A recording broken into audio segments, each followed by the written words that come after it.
Hindi kailangan bawasan o dagdagan kasi napakaganda ng pagkakalikha ng Diyos sa tao. In spite of the much talk about imperfection, in spite of the sins we commit, we are wonderfully made. The foundation of the way we were created, the very foundation and frame of our being is wonderful.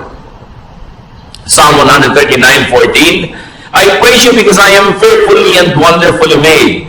Your works are wonderful. I know that full well. So pinupuri daw nitong mga awit ang Diyos sa pagkakalikha sa tao ay sobrang maganda, kahanga-hanga. At lahat ng ginagawa ng Diyos ay kahanga-hanga. There are two troubles, and we'll call them now troubles A and B. Trouble A is about us. It's about me. Trouble A comes when we consider ourselves incomplete. Nagsisimula ang gulo pagka ang trato mo sa sarili mo ay kay kulang. Trouble comes when we reject and do not accept ourselves. Yan ang malaking gulo. Pagka hindi mo matanggap ang sarili mo, tinatanggihan mo, tinatatwa, pinapalayas mo ang iyong sarili. When you deny and reject your genes, your looks, your unique giftedness and talents and circumstance and reality, trouble begins. Pero laging ganyan ay tinuturo sa atin ng lipunan, maging ng relihiyon. Kulang ka, mali ka, marumi ka, sira-sira ka, giba-giba ka. While up to a point that might be true because of sin, but the very foundation and frame of the human being as created by God is wonderful. Trouble comes when we forcefully change ourselves to suit misapplied standards and oppressive expectations. When you're always made to conform. Nakikita ninyo kahit sa mga subject sa schools, may mga subject na scientific, may mga subject na creative, may mga subject na physical, tulad ng PE, may mga subject na naka-incline sa mga numbers, meron naman sa mga social skills. Iba-iba ang kakayahan ng tao, kaya merong iba yung may favorite subject, merong hindi nila masyadong favorite, merong mataas ang grade nila sa subject na yun, merong hindi dito. Bihira naman yung ang taas ang grade mo sa lahat. At yung mga tao matataas ang grade sa lahat, sa school, kadalasan sa practical life, doon naman sila medyo deficient. Sa love life ko minsan, saksakan ng talino sa school, pero pag dumating na sa pag-ibig, di ba? Parang walang alam. Kanya-kanya tayo ng specialties na ibinigay ng Diyos. At hindi mo dapat sinusukat ang sarili mo sa specialty ng iba. Hindi mo dapat kinukumpara ang sarili mo dahil lagi ka lang magiging kulang. Trouble comes when it depends on other people and other things to fill us up.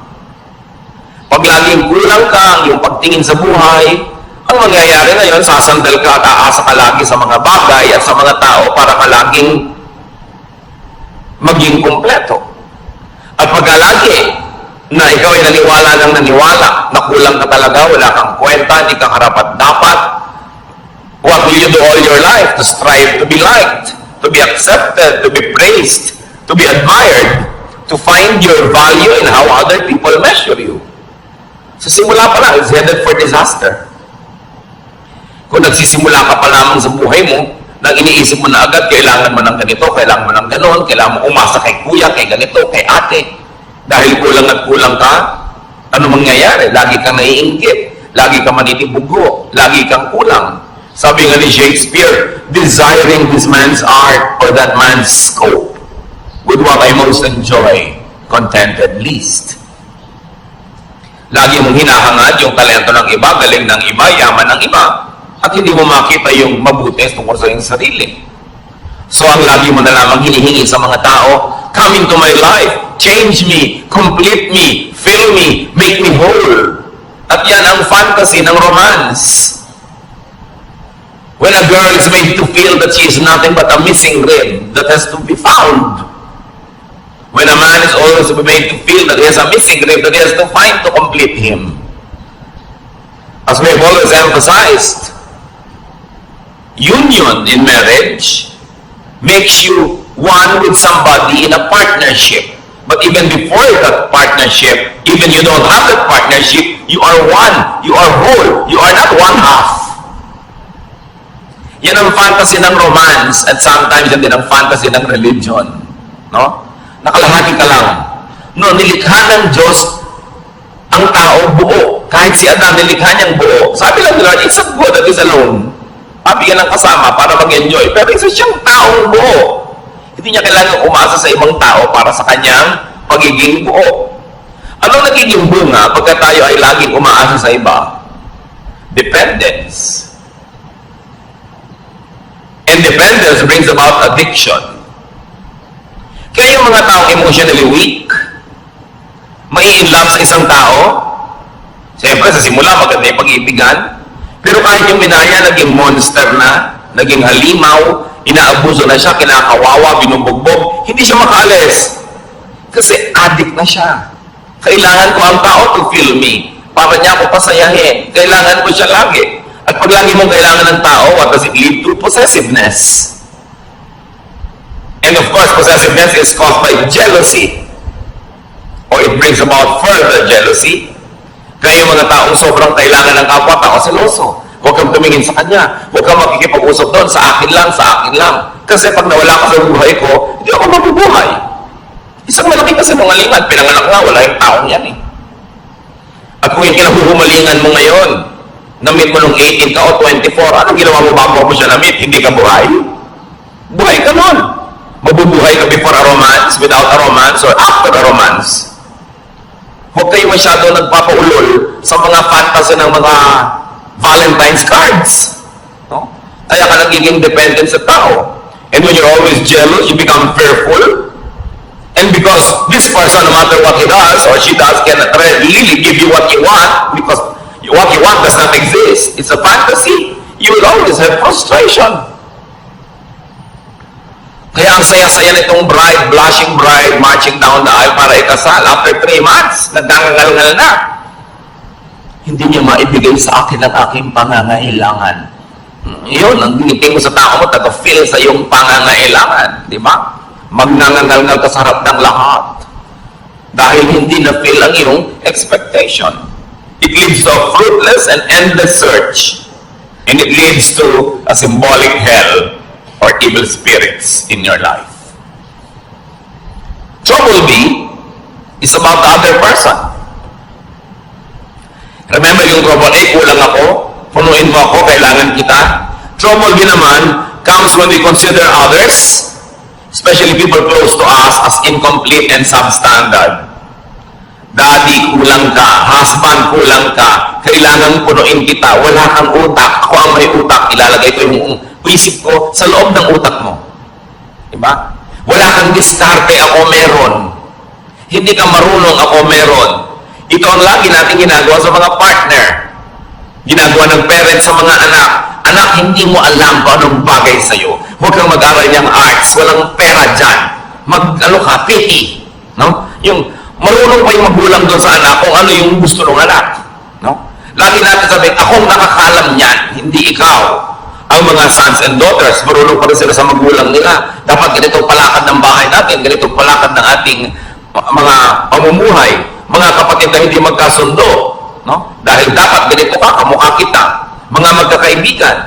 Huwag mong kainin yan, ang kakainin natin yung gusto ko ang tama. Kulang ka, ako puno, pupunang kita. Another lie.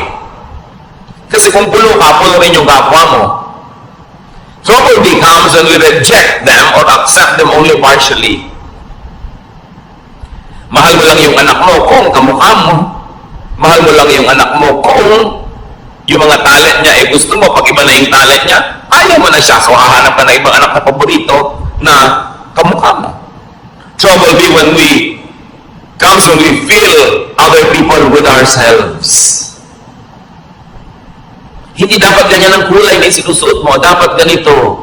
Hindi dapat ganito. Dapat yung standard ko. Now, when we are raising children, that's alright to set standards. Kasi blanco sila, walang kaalam-alam. Pero oras na yung tao na de-develop na yung personality, we allow them to be how God wanted them to be. Kung paano sila nilikha ng Diyos.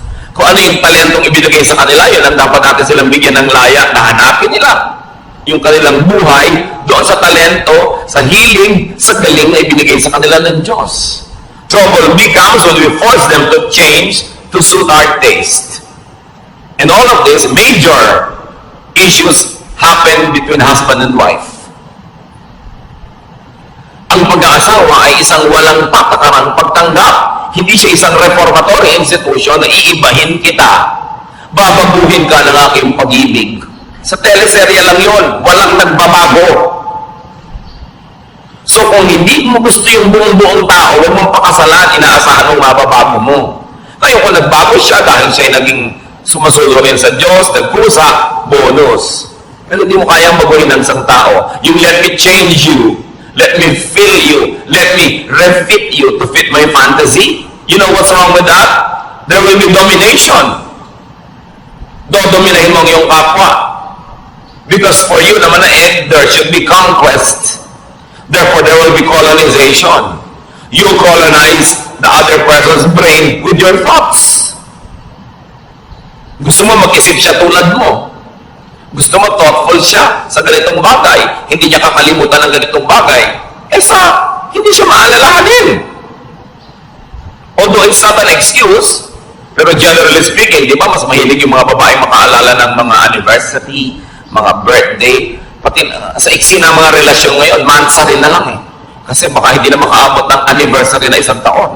Weeksary, no? Baka mamaya may hoursary pa. So, mas particular talaga yung mga babaeng maalalahanin. Lagi nilang gusto maalala yan ni husband. Although, mag-effort naman yung mga husband maalala. Pero dapat mong tanggapin na iba ako, iba siya. Maalalahanin ako siya, hindi. Pero may iba siya katangian. Pag gusto mong baguhin ang kapwa mo para maging kamukha mo, abutin lahat ng kati mo sa buhay kung saan siya makati, di ba gagamitin mo lang siya, hindi mo siya tinatanggap bilang tao. And this is the problem in marriage. Because the moment you try to dominate another person, natural instincts will surface. There will be resistance, rejection. There will even be subversion. Laging gusto mo, ganito siyang oras umuwi. Laging ginagamihan, talaga lang to subvert you para hindi ka makapanaig. Idine-defend kasi nung tao yung kanyang sariling pagkatao. There will be defense. And sometimes there will even be offense. Therefore, warfare. Hell again. Evil spirits plaguing your life. What is the way of Jesus to peace? Accept yourself. Great peace follows when we accept ourselves. It does not mean that we will not improve ourselves. It does not mean that we will allow ourselves and tolerate ourselves to be sinful and to be wrong and to be substandard. But you begin everything by accepting yourself. We become more comfortable with ourselves in relation to others. Kasi buo ako, buo siya. Dapat ganun yung dynamics ng relasyon.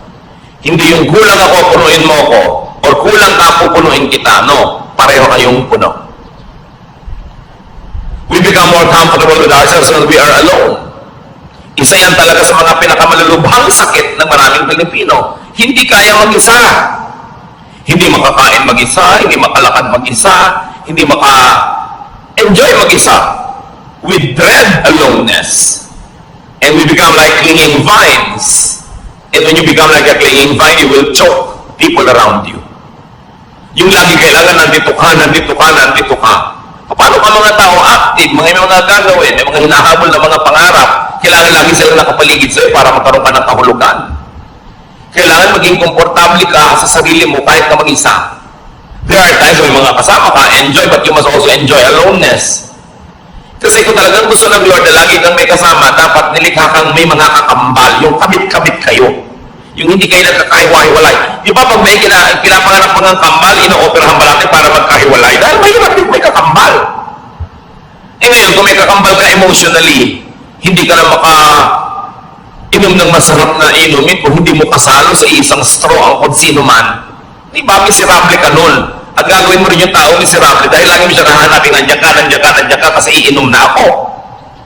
Kailangan matuturin tayo ng healthful aloneness.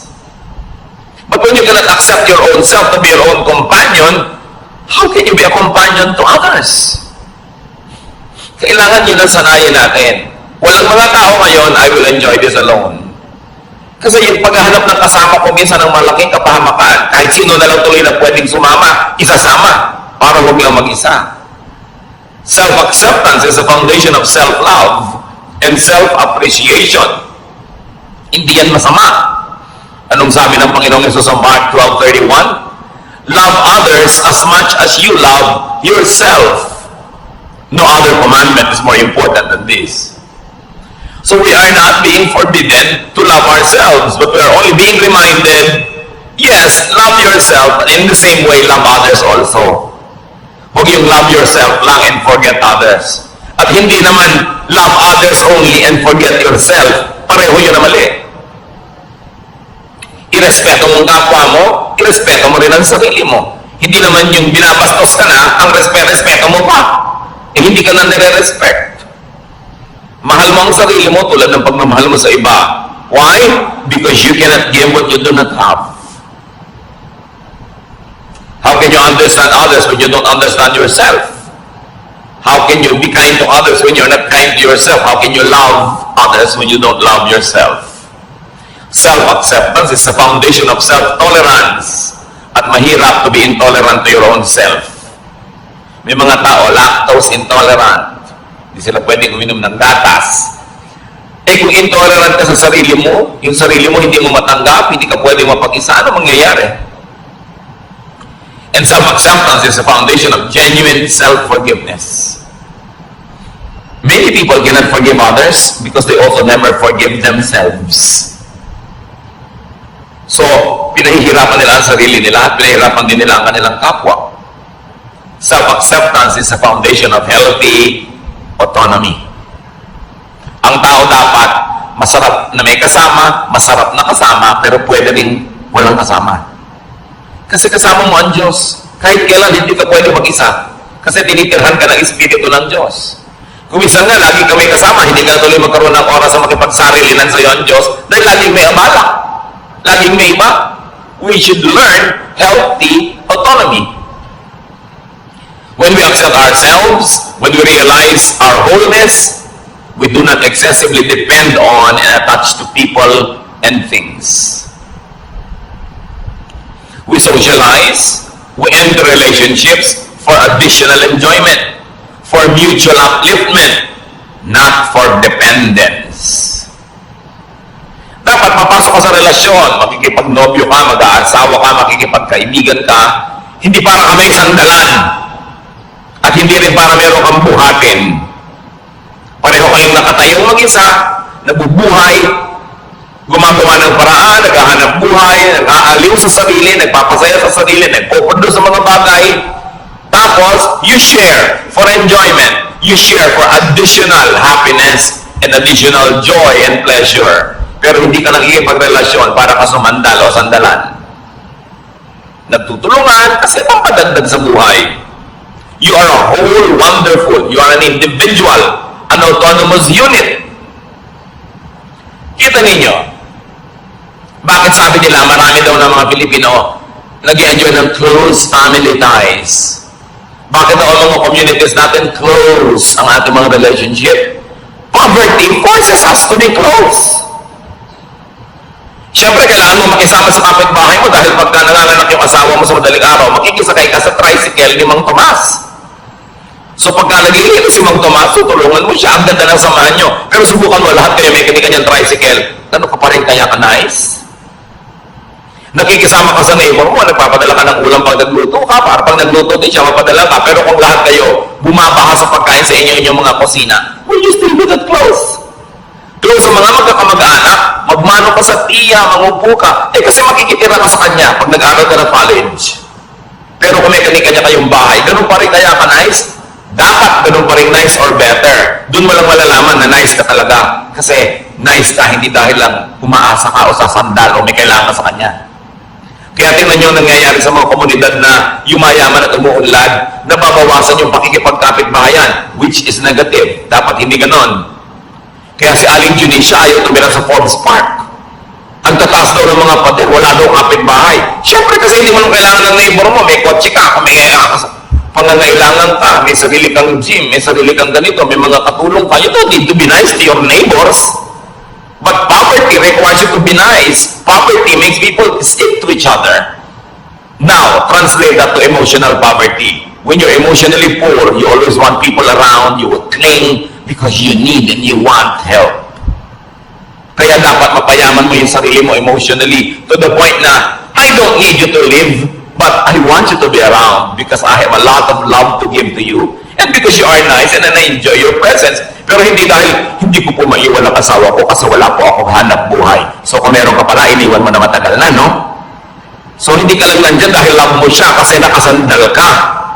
So ina-advise ko nga kahit sa mga babae, magnegosyo kayo, maghanap buhay kayo, para kung talagang hindi nyo matiis, binubusan kayo ng kumukulong tubig, pinapakuhan kayo sa inyong bungo, ginagapos kayo sa langgaman, malayasan nyo. Hindi ako makalayas dahil wala akong kakainin, wala akong gagasin. So hindi mo lang kanadya dahil mahal mo kasi dependent ka. At kung economically, dapat autonomous ang tao, dapat autonomous ka rin emotionally. Hindi ibig sabihin, magpapader ka na, hihiwalay ka na dahil hindi mo na kailangan. Pero pagka hindi mo kailangan yung neighbor mo, tapos hindi ka pa rin nagpader, nakikipagmabutihan ka pa rin, ibig sabihin, genuine. Yung pakikipagmabutihan mo, walang ulterior motive. Kaya sobrang ang pakikisama system natin sa Pilipinas kasi umaasa tayo sa kapwa. Kaya tingnan nyo yung mga financially independent, hindi na masyadong nakikisama. Kasi hindi ka na nila kailangan. Pero hindi yun ang dapat mangyari. Hindi kita kailangan, pero nakikisama pa rin ako sa'yo kasi nais ako talaga at nais ka rin naman at mas masarap yung buhay na magkakasama tayo. Yun yung si Adan eh. It's not good to be alone. Pero pwede alone. In other words, people are additions to our happiness, not a wall to lean on. Kung yung titingnan yung mga asawa, mag-anak na, nandyan lang kasi dapat kong asahan. Strive to be autonomous. At saka yung mga asawang babae na walang income pero tumanda na kayo, nagka-losyang sa pagtatrabaho sa bahay, ang totoo niyan, dapat binibigyan kayo ng allowance sa asawa nyo na inyo talaga. Di ba? May allowance sa mga bata, but ang wife walang allowance, ang ibinibigyan mo pamalengke. That's for all. Yung siya, paano? Di ba? Tapos birthday niya, regaluhan mo pa ng magandang kaldero. Para maipagluto ka na naman niya ng masarap, bibigyan mo ng kalan, ng refrigerator. Ang wife ang nire-regaluhan yung pang kanya, hindi yung pang lahat. Kasi regalo mo rin sa sarili mo yun kung kalan. Diba? Kailangan yung pang kanya. At kung sasabihin ako naghahanap buhay, subukan yung mga wives, so kayo gumawa sa bahay. Kung may isuot yung mga asawa niyo pagpasok sa opisina, kung may dat ng pagkain, siya ang magbayad ng mga meralco, pumila sa mga bayarin na tubig, subukan nyo. Kaya dapat yung mga wives ay sariling allowance yan. Para hindi naman kung biglang gusto kayong layasan, walang pamasahe. Gusto magpakamatay, hindi makabili ng lason. Kasi talagang walang kapera-pera. You should strive to be autonomous. So that you say, husband, I stay because I like, not because I need you. Not because I depend on you. It's a distorted kind of relationship. So poverty reduces people. Emotional poverty also reduces people. Kaya dapat pinapaunlad mo yung buhay mo economically, pinapaunlad mo yung buhay mo emotionally, kaya mong tumayo sa sarili mong mga paa kasi nilikha ka ng Diyos buo. Tingnan niyo yung babae na nakapanayam ng Panginoon sa balon. Paborito ng karakter na ito kasi buhay niya talagang tayo yun John 4:15-18.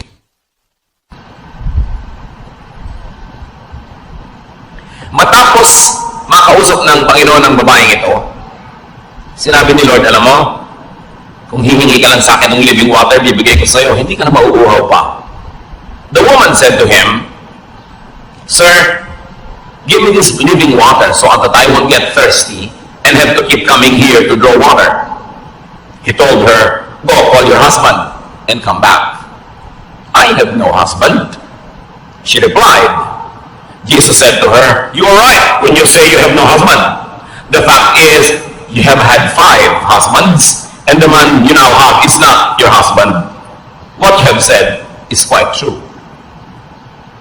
Bakit inungkat ng Panginoon yung tungkol dito sa mga lalaki sa buhay ng babaeng ito? Kasi sabi ng babae, bigyan niyo po ako ng living water. Yung hindi na ako mauuhaw uli. I want this living water, so I want him to be thirsty again. So the Lord had to tell her what she did not need. The point Jesus was making, the woman had been deceived into believing that she was incomplete and that she needed men to complete her. Sabi niya, gusto mo maging complete? O, tanggalin muna natin yung mga abala sa utak mo. Tawagin mo yung asawa mo. Niya, wala po ako asawa. Tama ka. Kasi yung 5 lalaki nagdala sa buhay mo, hindi mo mga asawa. At yung lalaki na yung nasa buhay mo, hindi mo rin asawa. Bakit ang dami mong lalaki sa buhay? Kasi akala mo, hindi ka mabubuhay ng walang lalaki. Kaya nakakaanim ka na. 30 years from now, siguro magiging 4 na yan. Hanggang kaya siguro ng naturalesa mo, dadami pa yan ang dadami, hanggang magkalasog-lasog ka na. Tapos mamamatay ka na lang, hindi mo pa nakita yung hinahanap mo. Kasi akala mo, makikita mo sa romance. Sabi niya, ang tunay na kailangan mo, nasa kalooban mo lang, kailangan mo ma-discover. Dahil yung tubig na yun, nasa loob mo, bukal. Tanggalin mo yung bara para bumalong, lumabas yung tubig. At hindi ka na makuha kahit kailan. Huwag kang umigib kung kanikininong balon, sumalok kung saan sa ilog. Kasi lagi ka lang mauuhaw. Because you think that you need people to fill you, it leads to addiction. And it becomes hell. Iba-iba lang tayo ng mga addiction. Yung iba, ang addiction nila, bag. Umaako na yung bahay nila, wala ka na matulugan sa dami ng bag bumisis. No? Hindi na sila makapamili ng masarap na pagkain dahil puro bag. Kung pwede lang sanang isigang, iihaw, ilagay ang mga bag na yan. Busog pati kapitbahay. Iba-iba lang. Si Mr. naman, kung minsan ang addiction, kung barel o belt o pomada, no? Kung ano man yun. Kanya-kanya tayo ng mga addiction. There's a sense of incompleteness. An addiction to things and to props and to money. Luke 12:15, then he said to them, watch out, be on your guard against all kinds of greed. Life does not consist in an abundance of possessions. Kaya alam niyo, ang buhay, hindi yan pinupuno ng mga ari-arian. At yung possessions na yan, bagay man o tao, tulad ng babae na ito, nakakaanim na ng asawa. Sabi, hindi yan ang buhay. People get deceived that they need many things to be whole. Kaya may mga kolekta ng kolekta. Pag tumanda naman, hindi malaman kung ano yung ipapamana. Kaya kailangan branded signature accessories. Kailangan expensive bag and shoes. Estudyante, wala pang trabaho. Ang gusto pa yung cellphone nyo, ang mahal-mahal. Yung may lumalabas na bread toaster. Anak, wala ka pang kita. Ang yabang-yabang mo na. Kasi yung kayabangan mo, mga estudyante rin tulad mong wala rin kita. Ba't mo kailangan yan? Para ka sikat? Maraming mga tao, kailangan mo nila bahay. Kailangan ganda-gandang bahay. Napunta na sa bahay lahat ang kinita. Wala nang pinutang iba o kotse.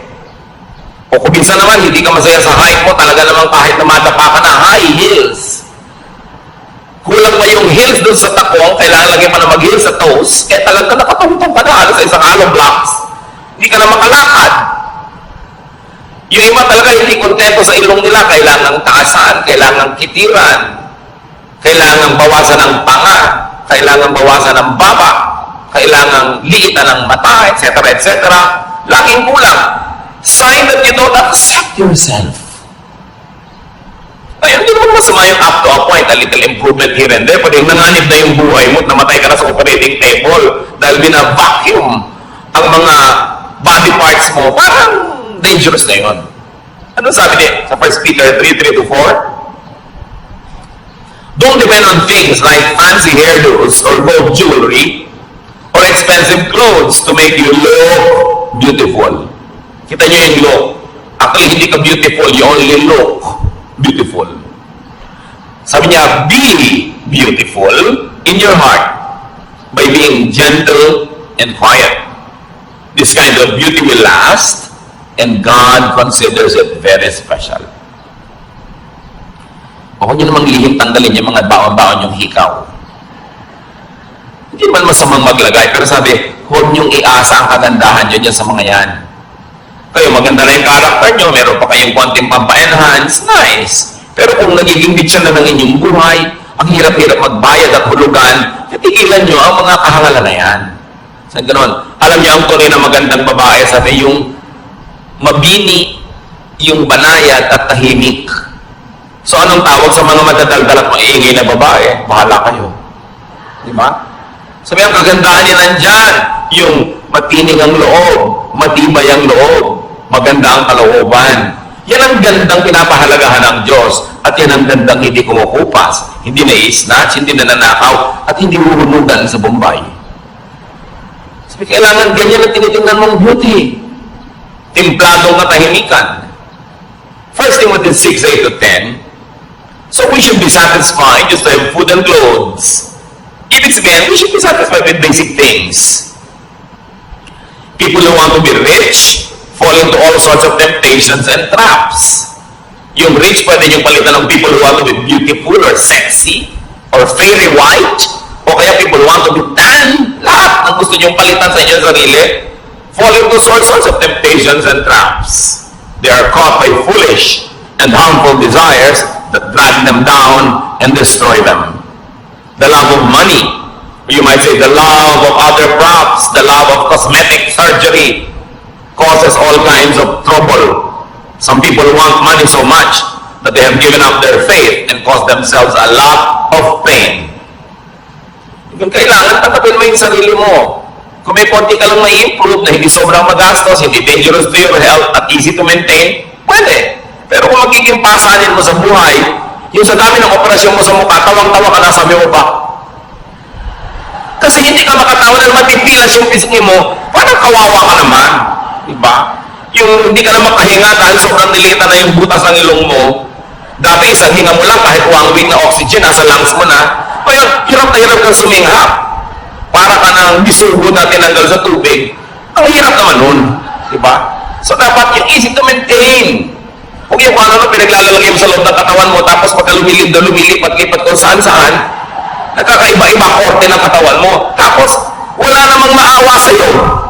Ang totoo, halos walang maawa, although kawawa. Kasi alam yung iba pa ginaawa, inggit. Kasi naglagay ka na dahil mo sila kahit sandali lang, kaya ikikriticize ka. Kung gumanda ka naman bigla na gano'n, pag-uusapan ka, hindi mo ganyan itsura niya. Tingnan mo yung litrato in high school. Ayun, diba, pag ilalagay mo sa Facebook, yung litrato mo talaga nung high school, bistong-bisto ka na parang airport tarmac talaga yung ilong mo nun. So, maawa sa sarili. You know?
Meron sila siguro ibang kakayanan.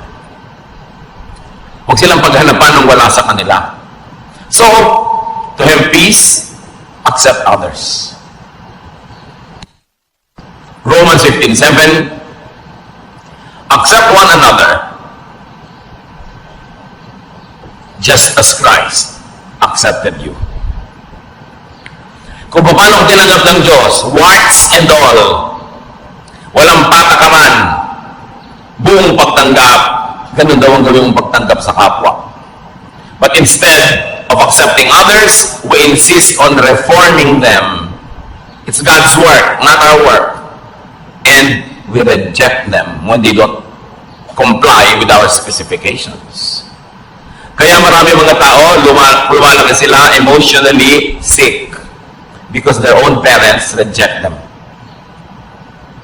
They are compared with another sister or a cousin or a classmate or a neighbor, and they feel rejected.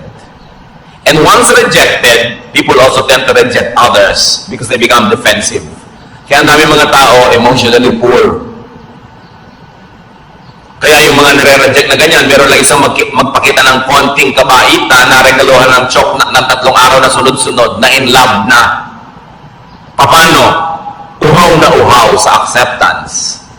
Bakit yung marami mga anak na huhumaling sa mga kabarkada? Because they are accepted. Madalas naman kasi yung basis ng acceptance nila, mali, no? Kahit ano na lang.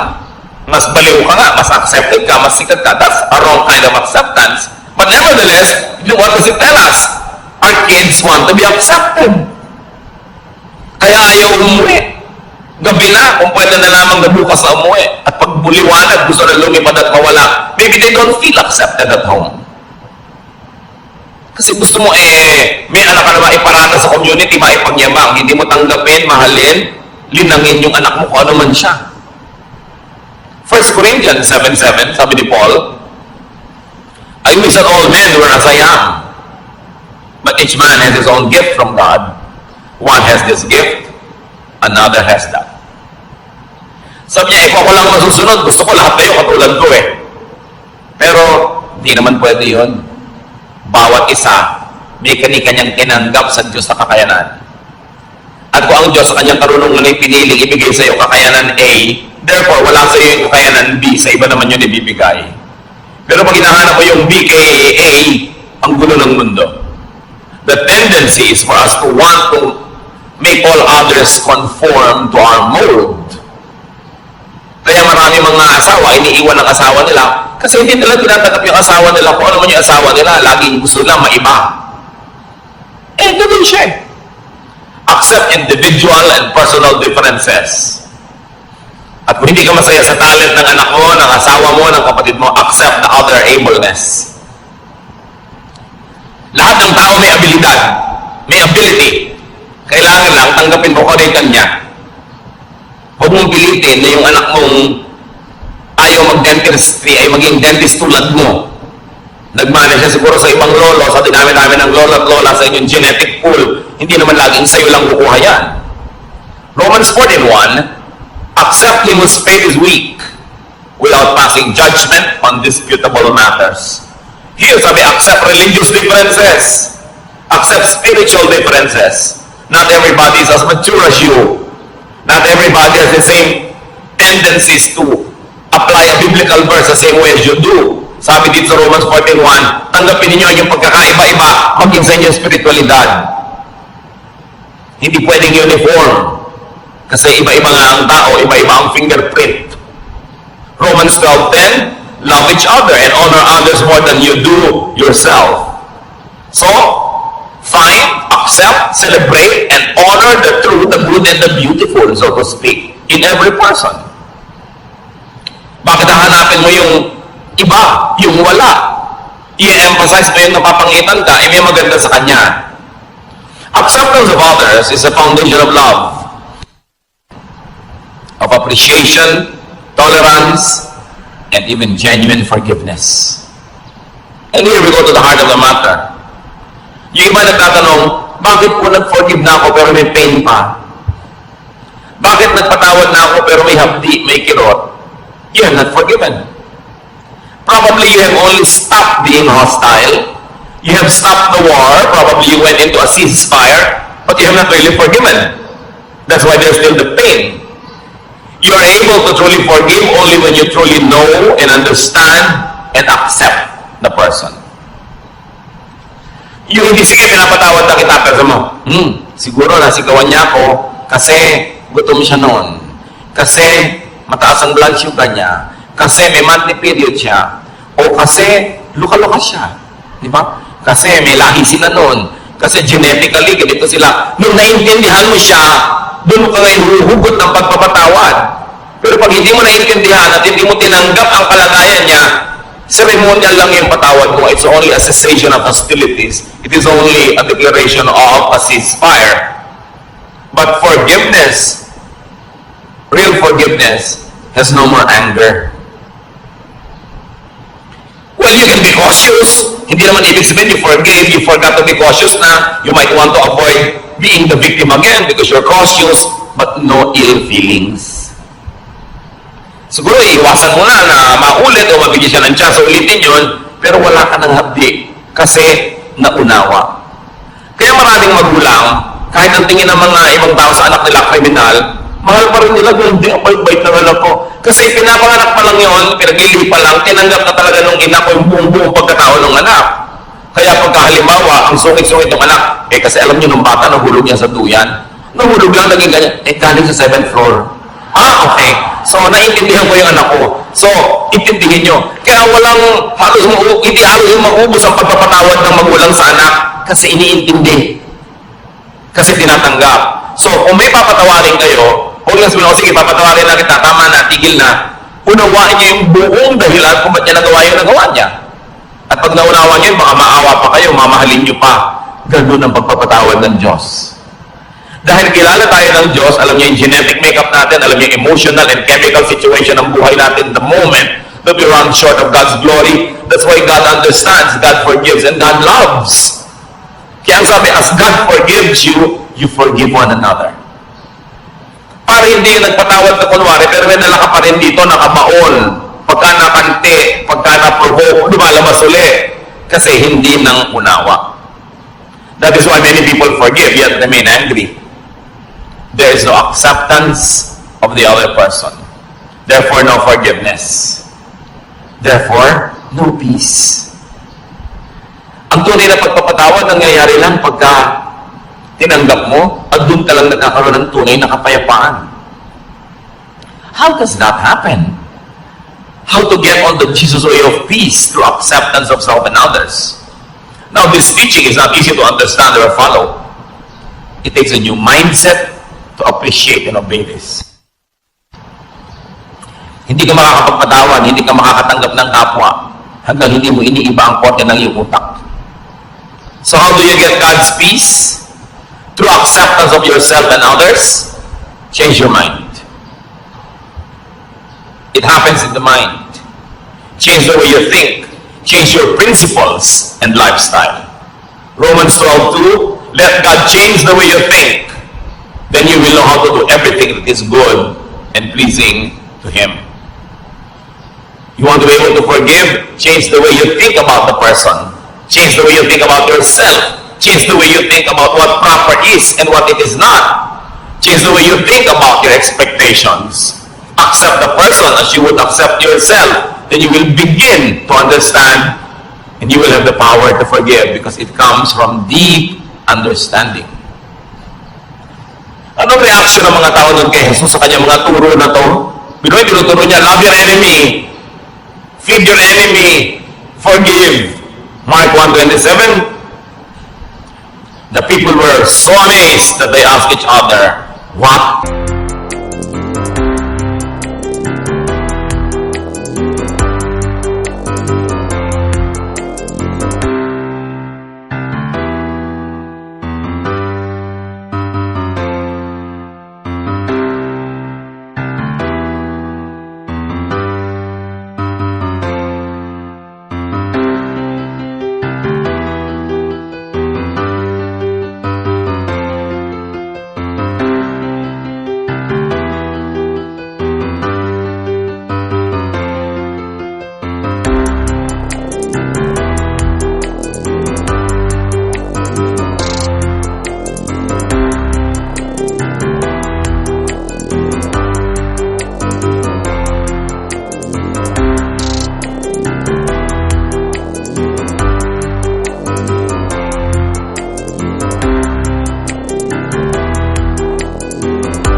Kaso ang gusto ng Diyos na ang Espiritu ng Diyos ay nananahan sa akin. Ba't kailangan kong humanap ng pag-ibig, ng pagmamahal, ng kasiyahan sa iba? Kailangan mo nang pumasok ako sa loob ko. I must travel into me, discover what God has placed there, nourish it, and let it sustain me. And when I'm already overflowing with love and kindness and goodness because I've already known and accepted myself, and I know God is in me, then I will socialize with people, I will relate with people, because in that case, I will be full of kindness, not just full of wicked expectations. That I am full, and the other person is full, and I respect his fullness, and we're together to have a better life, because together we can make a beautiful world. But I will not intrude into and colonize this world to make it beautiful in my terms. Pagka ganito lang yung asal, people will love to have you around. And you will love to be around people. So change your mind unto peace and restfulness. Matthew 11:28-30. Sabi ni Lord, "Come to me, all of you who are weary and burdened, and I'll give you rest." Pagod na kayo? Pagod na ang puso nyo? Pagod na kayo magalit? Pagod na kayo magsikap magpatawad? Pagod na kayo na matahimik ang buhay nyo? Pagod na kayo sa paghahanap ng mga pangarap nyong pag naabot nyo biglang naglalahong parang bula? You're tired of chasing rainbows? You're tired of repairing all the broken toys in your life which never get fixed? Come to me. I'll give you rest. Learn from me. For I am gentle and humble in heart, and you will find rest for your souls. So you don't learn from others. Don't learn from other isms and ideas and philosophies. Learn from me, for my yoke is easy and my burden is light. So paano malalaman kung galing kay Jesus? Magaan. Hindi mahirap sa loob. Kahit hirap yung katawan mo sa pagsunod, hindi hirap ang loob mo. Magaan. The kingdom of God is restful, easy, and light. So peace, restfulness equals heaven on earth. And it is in accepting yourself and others. Habang hindi mo tinatanggap ang anak mo, asawa mo, magulang mo, kapatid mo, lagi kayo magtutunggali. Lagi kayo magko-contest. Mag-uunahan kayo kung sinong masusunod, kung sinong mananalo, kung sinong mananaig. Stressful yan. Hindi ganyan ang buhay. When you accept yourself, you relax. You become less demanding and suffocating. And you become nicer and more open, more accepting. And when you accept others, you also relax. You become less intrusive, less judgmental and demanding. You become more forgiving. And they too relax. Everybody relaxes, masaya ang buhay. Deep and real forgiveness comes from unconditional acceptance and understanding. Change your mind, and this can happen.